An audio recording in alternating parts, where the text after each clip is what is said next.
नमो नमः। प्रवाचिका अहंदया जोशी संस्कृताध्ययने समीशां स्वागतम्। अधुना अग्रिमा कथा पठिष्यते। अस्तु तर्हि आरंभं कुर्मः। मराठ्यांचे युवराज असून मोगली गोटात दाखल होताना फौजबंदीनं दौलतीच्या भोपाळ गडावर चालून येताना पित्या समान फिरंगोजींना बेगुमान टाकून बोलताना तुमच्या मनाला एवढी सुद्धा शरम शिवली नाही? बरे, ध्यानी ठेवा, अगोदर मरतात ती मन आणि मग मरतात ती माणसं. संतापाने युवराजांची खरड घेताना छत्रपतींना ठसका लागला. छातीवर तळ हात फिरवून तो सुमार करणाऱ्या आबासाहेबांना बघताना संभाजीराजांचे काळीज देठासह पिळवटले. शब्द म्हणता शब्द सुद्धा त्यांच्या तोंडून फुटेना. आबासाहेबांचा घुसमटविणारा तडफडाट समोर गुमान बघवेना. सौत राज्य कमवायला गेलात आणि कबिला गमावून आलात. परक्या घरचं कुलधन असलेल्या आमच्या राणूबाईंना हरवून आलात. ज्या राज्याला आपल्या घरच्या कुलस्त्रीचं रक्षण करता येत नाही, तो नामधारी छत्रपती प्रजा काय सांभाळणार? असा सवाल उद्या कोणी केलास तर कुठल्या तोंडानं आम्ही त्याला आता काय जाब देणार? रजपुतानं मुलूक जाळून आम्हाला शरणागत पत्करायला लावली. त्यातूनही आम्ही बाहेर पडलो, पण आमच्या साऱ्या उमेदींना जाळ लावून जी शरणागत तुम्ही आम्हाला पत्करायला लावली आहे, तिच्यातून आम्ही कधीच बाहेर पडणार नाही. बरे तर बरे, दिलेरच्या तावडीत सापडून तुमची रवानगी दिल्लीला झाली नाही. नाहीतर नेतांजीसारखी तुमचीही गत झालेली बघताना अभक्ष सेवना वाचून दुसरं काय उरतं आमच्यासाठी? जबान खुंटल्यागत गुमान का झालात? जाब द्या, आम्ही तुम्हाला विचारतो आहोत. महाराज थेट संभाजीराजांच्या पुढेच येऊन उभे टाकले. खाली मान टाकलेल्या संभाजीराजांच्या आत्म्याचा कण आसवांच्या रूपानं दाढीवरून घरंगळत रुजाम्यावर टपटप कोसळला. जंजिऱ्यावर मांड ठोकून कोकणपट्टी मारायला टपलेल्या सिद्धीला जरब देता येत नाही, याची जरा खंत ठेवा. समुद्रपट्टीला टोपीकर आमचा खांदेरी बेटावरचा जलदुर्ग उठवू देत नाही, याची चिंता करा. आज उद्या प्रत्यक्ष औरंगजेब फौजे सुद्धा दख्खनेत उतरणार याचा अंदाज ठेवा. आदिलशाही, कुतुबशाही आणि हे श्रींचे राज्य धुळोदस्त करण्यासाठी सर्व ताकदीनिशी तो जंग जंग पछाडणार याचा विचार करा. त्यासाठी पहिल्यानं मावळा व्हा, माणूस व्हा. आम्हाला तडकाफडकी पारख होणं सोपं आहे. काल आणील त्या कसोटीला सामोरं होणं सोपं नाही. ज्यांना आम्ही दुसऱ्या आऊसाहेबांच्या रूपात बघतो त्या सोनबाईंनी, येसूबाईंनी तुमचा कसला अभिमान बाळगावा? पोटी आलेल्या तुमच्या वारसांनी कसला वसा ताट गर्दीनं उद्या सांगावा? काय बघून आमच्या मावळधारकरांनी तुमच्यासाठी, राज्यासाठी जीवांची कुरवंडी करावी? मानापमानाचा हार मुलाहीचा धरता, पण विसरता की देवादिकांनाही अवमान सोसावे लागले, वनवास भोगावे लागले. तुम्हाला दिसतं सिंहासन, पण त्यावर विखुरलेले काटे नाही दिसत. इतरातील ऐब तुम्ही नेमका हेरता, पण स्वतः ठाई असलेला ऐब तुम्हाला कधी उमगत नाही. राजाला भावनेला सायवळ असून भागत नाही, हे म्हणता तुम्ही. छत्रपतींचा आवाज थरथरू लागला. आपल्या शिसाच्या रसात डुबून उठलेले जळजळीत बोल संभाजीराजांच्या मनातले माजलेले तण मुळासकट जाळून काढू लागले. प्रधानमंडळातील अण्णाजींसारख्या आसामींशी तुमचं पटत नाही, महाराणींशी तुमचं जमत नाही. अण्णाजी राज्याचे कदीम चाकर आहेत, त्यांना वळतं करून घेणं तुम्हाला साधत नाही. आम्ही तर मुरारबाजी, बाजीप्रभूंसारखी हत्यारं उठवून चालून आलेली शत्रू गोटातील माणसं वळवून कारी लावली. तुम्ही ते कसं साधणार? अफजल भेटीचा, आग्रा कोठीतील कैदेचा आमच्यासारखा प्रसंग तुमच्यावर गुदरला तर कसं निभावणार आहात तुम्ही? आमची नाही ती नाही. ज्या थोर स्त्रीनं तुम्हाला लहानाचं मोठं केलं त्या गेल्या आऊसाहेबांची तरी आण राखा. बरं आहे आज त्या हयात नाहीत ते, नाहीतर त्यांच्या कुशीत सुख होणारे तुम्ही आमच्या कुशीत कट्यार चालवून पठाणाला मिळालात. ही खबर ऐकूनच त्या शांत, नको आबासाहेब नको. मनाचा चोळामोळा झालेले संभाजीराजे क्षणातच आबासाहेबांच्या पायांना मिठी भरून हमसाहमशी स्पंदू लागले. त्यांच्या दाटल्या कंठातून शब्दांचे पश्चातापदग्ध मोती टपटपले. आम्ही आम्ही चुकलो. आम्हाला युवराजपद नको, जोड आहे ती या पायांची. आम्ही दूध भात खाऊन या पायांशी राहू. शरमिंदे आहोत आम्ही. मन चाहेल ती सजा आम्हास फर्मवावी, पण शब्दांचा एकही वार आम्हाला आता सोसवणार नाही. आबा आबा. नाकगड्डा चिमटीत धरलेल्या, डोळे गच्च मिटलेल्या छत्रपतींच्या मनाच्या घुमटीत कसली तरी अज्ञात नौबत झडझडली. एकला जीव पदरी घातला. आता स्वारी यांच्या आऊ आणि आबा. सईबाईंच्या सावळ्या स्मृतीने छत्रपतींनी लोंबता दीर्घ निश्वास टाकला. चुकलं तरी लेकरू आपलंच आहे, पदरी घ्यावं, अभय द्यावं. पुतळाबाईंच्या बोलांनी महाराजांना घेर घातला. हाताशी आलेलं युवराजांचं नामी हत्यार वळत करून घ्यावं, पस्तावल्यात ते. सरलष्कर हंबीररावांची मावळ बोली मुजरा करून गेली. आबासाहेब, तुम्ही काढाल हुडव्यातील फळ बाहेर? एक अजाण पोर हात उठवून विचारित होता. आज तो स्वतःच चुकल्या वाटांच्या पश्चात्तापाच्या वणव्यात होरपळत होता. शिवाजीराजांचे मानी छत्रपती पण विरघळले. राजसंतापाची जागा आता अपार अपार अशा करुणेने घेतली. निमुळत्या नेत्रकडा पाणावून आल्या. लपकन झुकून छत्रपतींनी आपल्या पोटच्या गोळ्याचे खांदे तळहातांच्या घट्ट पकडीत घेत संभाजीराजांना उड्डे केले.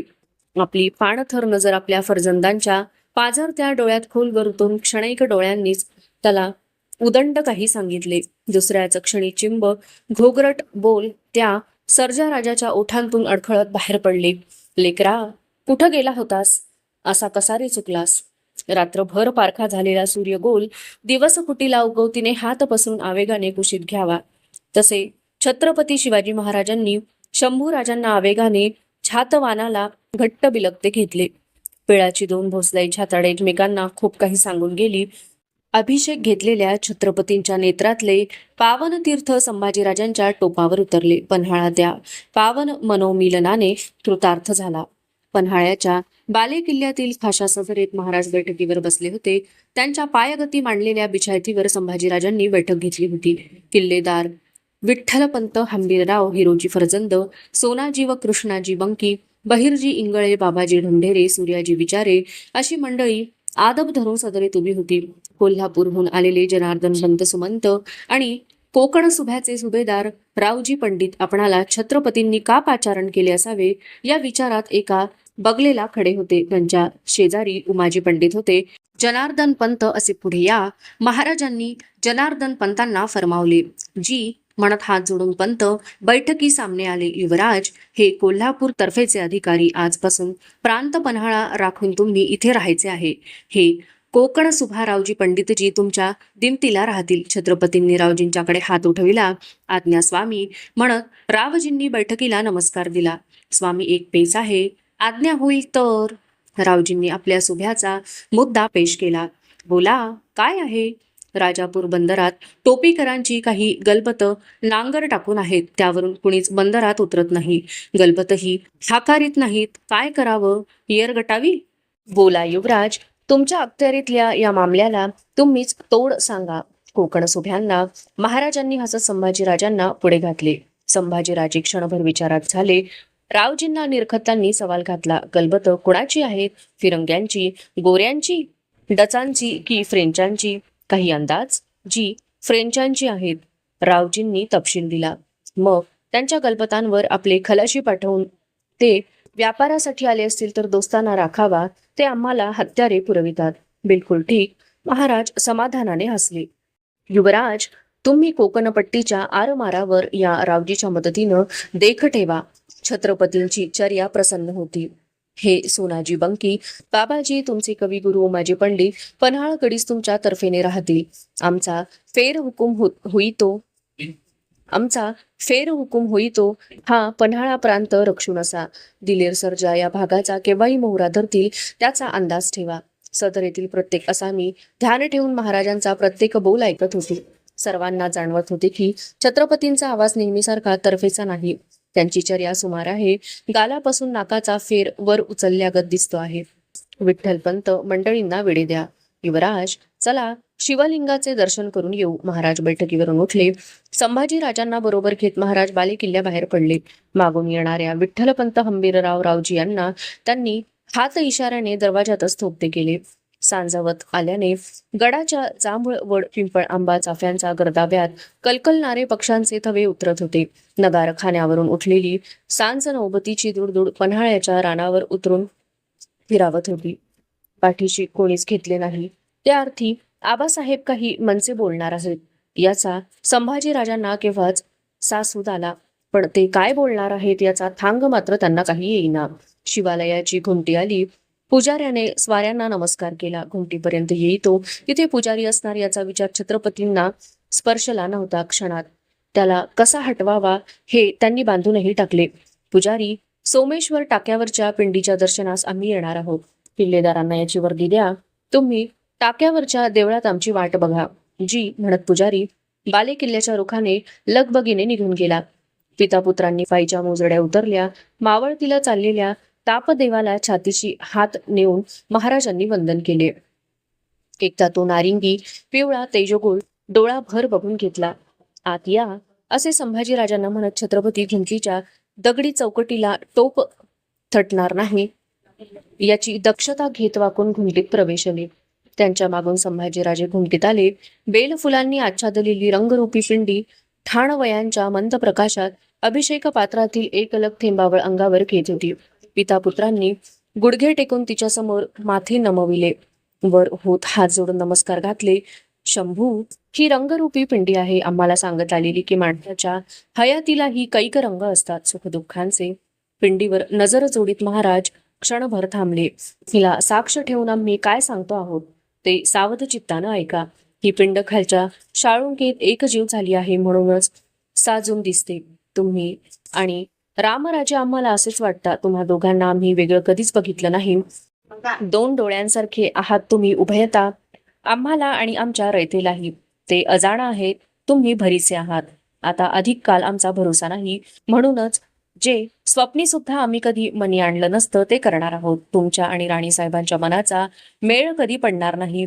जे त्यांच्या रागापोटी तुम्ही केलं ते आमच्या माघारी उद्या केलं तर समजून घेणारं कोणीच असणार नाही. यासाठी या श्रींच्या राज्याची आम्ही वाटणी करणार आहोत. आबासाहेब, आम्ही आणभाकेनं वचन देतो. आम्हाला काही नको. हवे आहात फक्त तुम्ही. हे असलं निर्वानिर्वीचं का बोलत आहात? आम्ही आपला शब्द आता कधीच पडू देणार नाही. कुठेही असलो तरी सावलीसारखे रामराजांच्या पाठीशीच असू. आपली तब्येत बघितल्यापासून मात्र आमचं मन उडालं आहे. काही सुचत नाही. ते जाऊ दे. तब्येतीकडे बघण्या एवढा वखत आमच्याजवळ नाही. तुम्ही नको म्हटल्यानं दौलतीची जिम्मेदारी टळत नाही. युवराजपदाचा अभिषेक झाला आहे तुम्हाला. खरे तर साऱ्या राज्याचे वारस तुम्हीच आहात, पण महाराणी तुम्हाला ते लाभू देणार नाहीत.